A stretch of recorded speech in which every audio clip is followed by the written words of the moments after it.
Mga Salmo Kapitulo 11. Ang pagsalig sa Ginoo.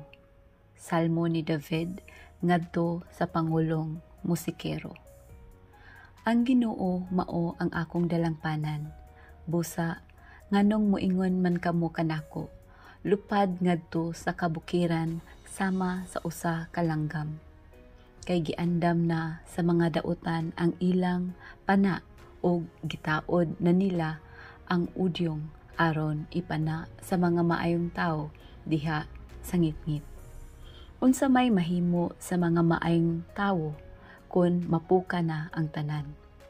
Ang Ginoo anaa sa iyang balaang templo, atua sa langit ang iyang trono. Makita niya ang tanang tawo og nasayod siya sa ilang binuhatan. Sulayan sa Ginoo ang mga matarong og ang mga dautan, og kasilagan niya ang gustog kasamok. Paulanan niyag baga og asupre ang mga dautan, og silutan niya sila sa makapaso nga hangin. Matarong ang Ginoo, malipay siya sa mga buhat nga matarong, og ang nagbuhat niini magpabilin diha sa iyang presensya.